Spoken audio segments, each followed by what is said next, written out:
there are things that have not survived time that have became archaic.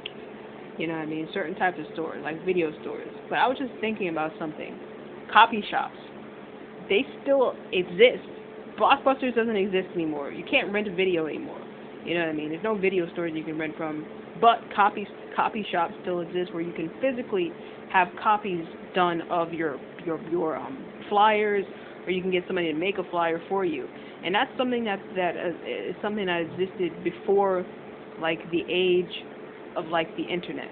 You know what I mean? That still is still managing to hold on and just to kind of like still managing to be open, in New York City where I'm at. So it's just something that I feel like is unique to to the Upper West Side, to Broadway, that type of area, because you have so many types of stores like that around that type of area. There's lots of print shops and lots of copy shops, and those types of stores have existed like around the same time when you had video stores and things like that.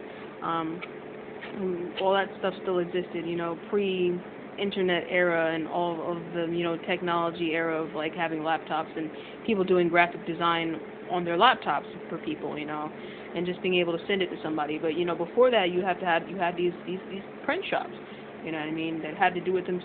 You had to hire somebody to make designs for you, or flyers, and or take certain pictures for like your passports. And sometimes people, it's like there's computers in the copy shop too, so people can do whatever, like you know what I mean, sometimes.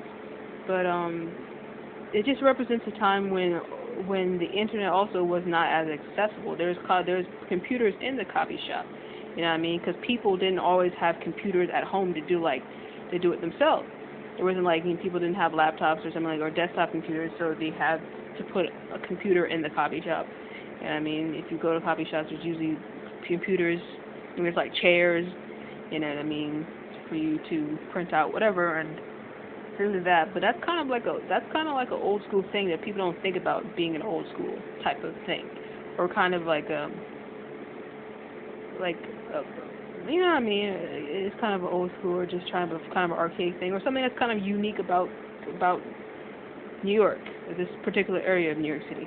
You know what I mean? I'm pretty sure you can find that type of stuff other places too. So like I remember I was watching a documentary with this artist with Wesley Willis, and I remember part of the documentary he's always going to this kind of like a copy store, something like a Zinco's or Kinko's type of place. You know what I mean? But like stuff like that is not as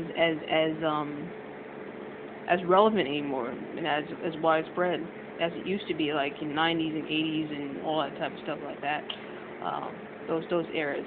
So I think it's unique that a lot of these stores that these copy shops on the Upper West Side and Broadway, also they're family owned. They're like mom and pop like stores. They're not like big chains like Kinko's and things like that as well. So that's something that's like mildly interesting. It's not really interesting, but it's like something that's like mildly interesting that I was thinking about. That's all I gotta say for now. Goodbye.